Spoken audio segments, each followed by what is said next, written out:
So I just wanted to ask you, Mr. Brown, now that you've seen everything that's going on in the world today, how do you feel right now? I mean, right now it's a mixture, anger, disappointment, deja vu, because we've been here before.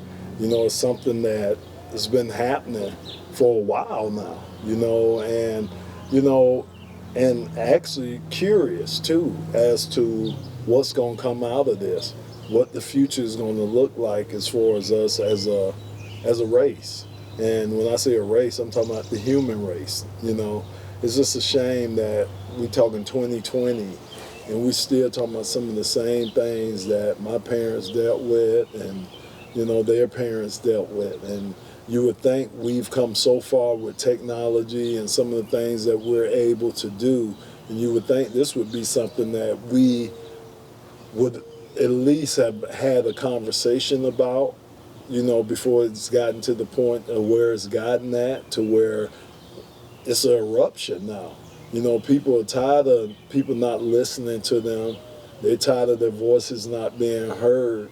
So when that happens, you think you have to do something out of the norm to get people to listen to you. It's almost like that adage that they say, the squeaky wheel gets the oil.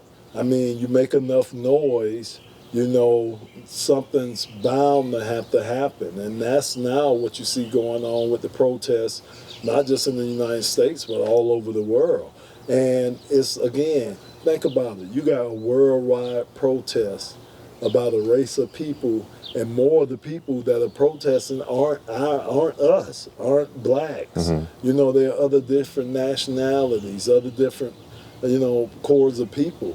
And they're protesting against humanity, just people being suppressed and people being oppressed for all these years. So, to me, like I say, me being a 57-year-old black man in America and being who I am with a little status, it doesn't mean anything to you, because your kids, they could be in danger. Me, I could be in danger just because of my skin color, and that's not right. That, to me, is just not right for that to be the quota, that to be the determination of how you feel about a person or how you characterize a person just off their skin color. And like you just mentioned, you say you're 57 years young right now. Yes. So you've seen a lot of these segregation and oppression and police brutality take place decade after decade. Oh, yeah. Did you ever feel like it was going towards the right direction? Do you still feel that it's going towards the right direction, or do you think this happening right now is just kind of signaling that it's not? I think this is just a signal that things happen, almost like what I've been hearing, and it's true. It's almost like a Band-Aid has been put over a wound, but that wound is never healed. You know what I'm saying? They could do everything you can to try to cover it, but you got to get down into that infection. You got to get down into it to try to start healing that wound. Just covering it's not going to heal that wound. And that's what's happening now. That Band-Aid has been pulled off by this incident that happened with George Floyd. And now you got this wound that's sitting here that's been manifesting for years for black folks for over 400 years, Leo. Think about that. They brought us to a place that we didn't want to come to, and everything. And we've been oppressed ever since we've been here. To me, it just ain't right. It's just not right, especially, like I say, for it to be going on for all these years and everything. We got a special guest going on right now. But I wanted to mention, though, so you just mentioned 400 years of frustration. And I just wanted to, articulate what was going through my mind, and I think what was going through a lot of people's mind. When people started seeing these rioting and looting taking place, everybody's argument was, well, that's taking away from the bigger issue, which is the police brutality and the injustice happening. But then I went on First Take, and I was listening to guys like Stephen A. and Jalen Rose, and they were talking about how, well, that's just 400 years of frustration built up, man. And if you're just as pissed at people damaging materials can be fixed. Right. But George Floyd's life cannot be revived. Exactly. So I think it's very important, like you said, to focus on what's right rather than who's right at this moment. Right, exactly. And well, Leo, I think, You know, as a country, I'm telling you, and I'm not going to get into politics, but I'll just say, We're not. if the leader of our country was to be more empathetic and show more caring, and people are not just statistics, they're actually human beings. I think if we got more empathy and sympathy from the White House and from all of them over there, I think it can help heal a lot that's going on. But when you have a person that's, to me, flaming fanning the flames, it's not going to help. So, it has to start at the top, right? You always hear that. Leadership starts at the top. That's where it starts at, and it trickles down. Well, I mean, you look what kind of leadership we're getting from the top, and you can see it trickling down, and it's not very good. Yeah. And I just think this is going to be the tipping berg of this whole thing. I just don't think, like other things that have happened in the past, this is going to die down. I just think this movement is going to go on for good. I just really do. Until change happens, you're going to hear about this. I just think it's outraged so many people, and it was caught. It was caught on film. You seen this man lose his life on film. Felt it. Once I felt him lose his life. Somebody to cry out for their mom. You know what I'm saying? And the callousness of those officers is just, that's what's ingrained in my memory. Right. And that'll always be ingrained in my memory anytime you bring up George Floyd. Now, you mentioned one thing about leadership, and you've been in a position where you had to showcase leadership, whether that was on the football field or even during and after you retired. The Lomas Brown Jr. Foundation, you were very, very giving to the community and the work that you do, especially to young children. Right. In your mind, what is the definition of leadership? What is a leader to you? Well, to me, I mean, again, a person that's willing. You have to give of yourself. So that's the first thing. You got to be willing to give of yourself. And I think that's the thing with a lot of leadership, things that get construed with leadership. It's not about you. It's about the people that you're leading or about the people that you're around. So that's the one thing you have to be selfless about it, because, again, it's not about you. So I think leader takes on a lot of different characters. And you see it, Leo. I don't think nobody can get in front of you and tell you they're a leader. They're going to have to show you what they do. They're going to have to show you their leadership skills. And to me, that's the best type of leader, not somebody that's going to get up and tell you what they're going to do. They're going to actually get out there and show you what they're going to do. Right. And as far as the kids, I mean, man, it's so much easier to build a kid than a grown person. Somebody set in their ways, it's hard to change them. Right. You take a kid when he's young, you can mold him and change him and help him change. When you get a certain age, you set in your ways, man, and that's it right there. So, that's why I invest so much in the kids, because you got an opportunity to really mold these kids and help guide them at an early age. Because they're a lot more open-minded. Yes, and this a different generation. I'm telling you, I've noticed that even from the professional athletes, they're so different than how we used to be in the locker room. What they talk about in the locker room, how they carry themselves in the locker room, totally different. A lot more mature than we were. And I think because they got a lot more at their hands, a lot more technology, a lot more, they could get to a lot more knowledge and information than we couldn't get to as readily as we could get, as they can get to it. So I think that's helped this generation, but they are definitely a different generation. And the one thing they're not going to let you do, you just can't tell a person, okay, go do this. A young person, you ain't just telling them, okay, I need you to go over there and do this, because they're going to want to know why. Yeah. They're going to question why. They're going to they question everything now. And now, we used to think, older, 57, we used to think that was a bad thing. You couldn't do that back in the past. You question your parents about what they want you to do, you just do it. Now, like I say, everything is a question. Well, why do I have to do this? And I think it's a good thing. I really do, because again, you need to expound on what you're trying to get them to do, or how you're trying to lead them, or whatever you're trying to get them to do, a path you're trying to get them to follow in life. They do need to question that, and you do need to have answers for them. You really do. I think that answer right there answers my next question, but if there's anything that you want to add on to it, feel free to. But like I said in the beginning of the interview, I want to gain your knowledge and your wisdom, right? And your perspective. And I want to pass that down to my children one day so that they don't have to deal with this. There won't be any tolerance for racism when it becomes to their age. In your mind, you have children. Right. How do you advise not just black children, white children, but just parents around the world? How do you advise them to raise their children so that they can be better citizens and so that they can have better perspective and be better leaders when they grow up? Well, the one thing I would tell a kid or tell a parent, you know, and what I tell our kids is, man, treat people the way you want them to treat you. That I think if you do that in life, even if that person doesn't treat you well, you always know that you did right. You know what I'm saying? That's going to always be in the back of your mind. You know you did right. You know you approached that person the right way. You know the way that you were taught to treat people. And that's what I tell my kids. You know, treat people the way you want to be treated. And that'll let you know a lot of things about people and stuff. And like I say, if that's just one thing, because there's so many things that, you know, that so many life lessons that kids are going to learn, that we learn going through life. But I just think that's one thing that can carry over through all the life lessons you're going to go through.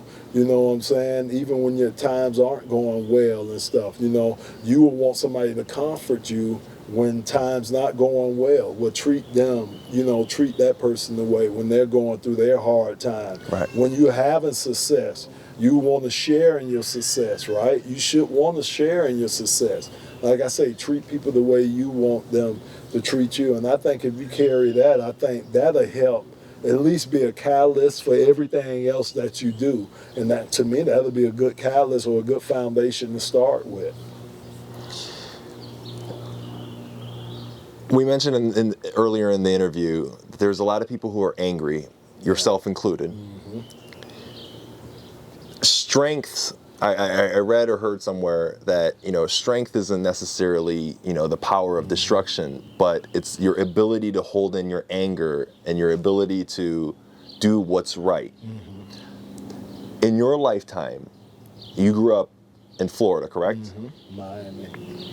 Was there a moment or a scenario or situation that you had to go through where it really tested your anger, but you were able to handle it correctly? Was there any story about that? I mean, you know, I went through 2 riots in Miami. We had race riots in Miami back in the 80s. When I was in Miami, we had a police officer that shot a black insurance agent, shot him. And that was Alvarez. His name was Alvarez. Yeah, this was in Miami. This when I was like 15 years old, you know, down in Miami. And it started a riot in Miami. It was so bad, they brought in the National Guard. We had curfew at 8 o'clock. And the National Guard, when they came in, their orders were shoot first, ask questions second. And that's how it is. When they bring in the National Guard, that's when you know it's serious. When they bring in the National Guard, that's what they're instructed to do if you were outside the curfew and different things like that. And that's what they were doing. There's a couple of incidents happened like that. Those officers got off. Alvarez. So then there was that sparked another protest. It was like 2 days in a row we had these riots because of that. And then we had another, probably 2 or 3 years later, it was another black person that got killed by police officers down in Miami. So I'm telling you, this was when I was 15, bruh. This been going on that's why I say people are tired of this. You know, yeah, we did things the wrong way. They burnt down Miami. We ended up hurting ourselves because we ended up burning down our own neighborhoods and looting our own neighborhood.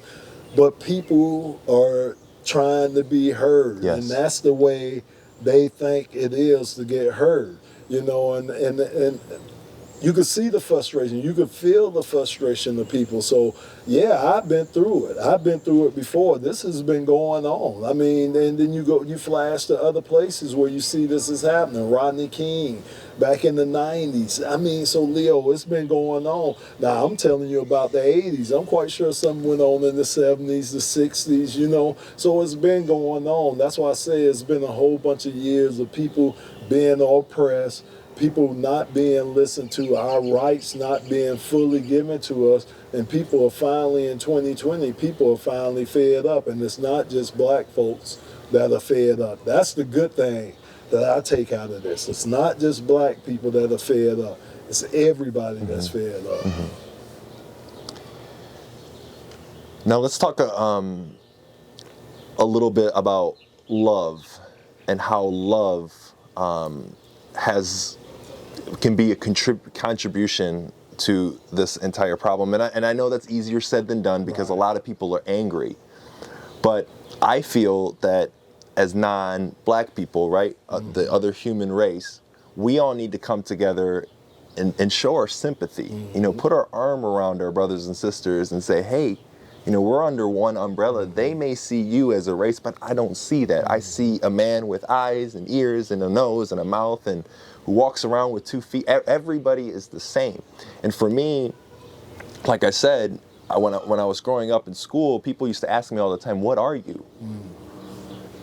And what am I? Well, I'm a human being.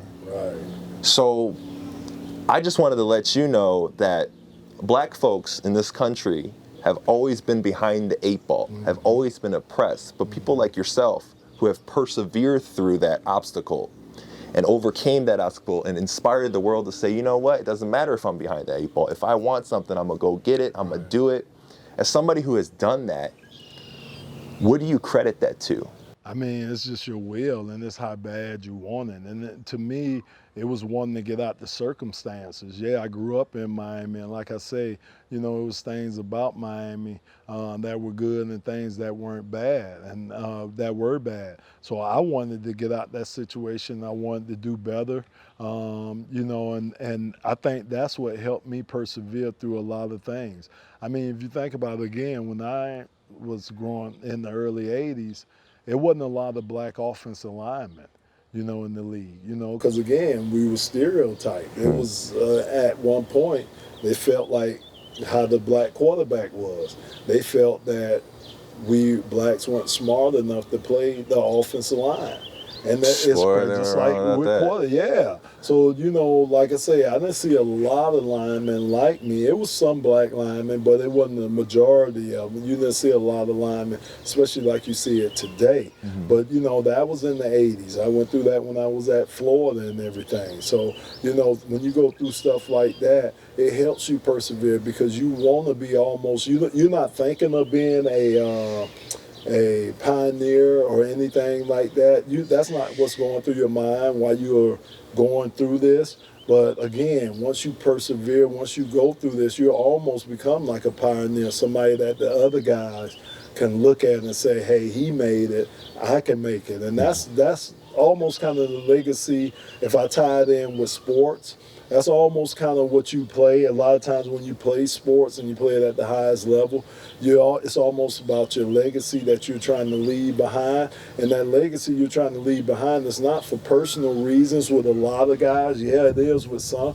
But for a lot of guys, it's almost like that blueprint that you're leaving behind for younger guys to follow and have success. If they want the success, you show them how you could go out and get success, how you can maintain in this league, you know, how you can be relevant in this league, and then how you can be relevant after life.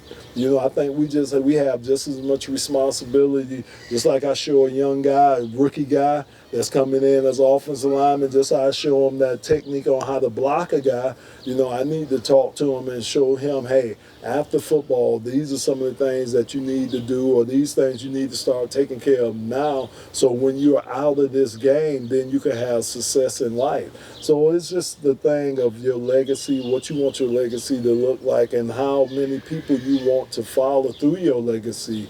You know, that to me, that's what it's all about. And it's not in an arrogant way. Like I say, it's almost like helping, giving a helping hand. You helping the next person come behind you. You talked about the obstacles that you went through, and it shaped you into who you are. A lot of the things that you went through made sense to you, and now it does, but back then it may not have.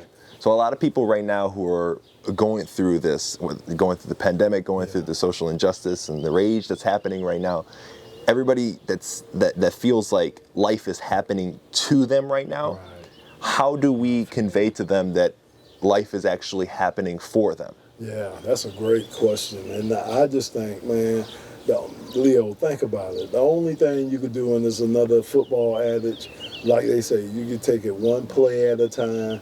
You just got to take it one day at a time. I mean, Leo, that's it. You can't look beyond, you know, and look worried about what's going to happen in the future. You can't worry about what has happened in the past.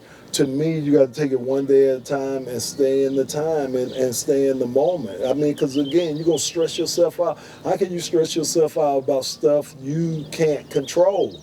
And that's what they used to always tell us, you know, you can't stress out. It doesn't make any sense to worry about stuff you can't control. It's not in your control to do that. And I just think with people right now, what we need to do is just take it one day at a time, live in the moment. The moment, it may not be good. It may not be a good moment right now, but we're breathing, we're here, we get another opportunity. That's the good thing about being here and being alive and you get another opportunity. Things may not be good today. You get another opportunity tomorrow to make things better. And the day after, hopefully, you keep getting these opportunities. But right now, to me, you got to make the best of the situation. It's not a good situation. It's not a good situation for what? Millions of people that are unemployed, you know, and don't know their future. You know what I'm saying? These long lines that you see of people trying to get food and, you know, the testing and just everything, bills falling on you. No, it's not. It really isn't a good time at all. But the thing you can't do is worry about what's going to happen or what has happened. Like you say, the only thing you can control is now. And that's what we were taught to do, and that's what I try to do. That's how I try to get through this, because it's just as tough on me being here and stuff, you know, being confined to the house, you know, losing income the way, you know, we're losing income. Don't know how future income is going to look, because everything's going to be different when we go back. So, you know, it's a lot of things that I don't know, answers that I don't have right now, but I'm not going to worry about it because there's nothing that I can do about it right now. So that would be my approach. And I know that's my approach. It's probably not for everybody, but that's what's helped me get through it. Yeah.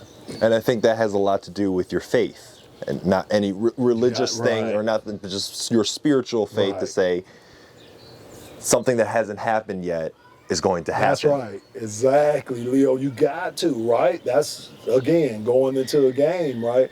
That week preparing for a game. I'm visualizing having success against this guy. I'm not visualizing this guy beating me throughout the week. I'm visualizing me beating this guy. And that's that blind faith that you're going on till you actually get to that point. And you're absolutely right about that. You got to have that. What is America? To me, America is built off hope.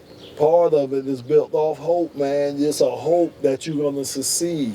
You got hope that your kids are gonna do better than you did. You know what I'm saying? That they're gonna have a good life, that you're gonna have a good life. There's always that hope, and that's the one thing, man, that you have to. You have to hold on to it. Once you give up hope, man, then you've given it up. You got to hold on to it. So maybe that's something too for the parents, for the families out here, man. Make sure you hold on to hope. You know, There's nothing wrong with hanging on to hope, you know, and not looking into the future.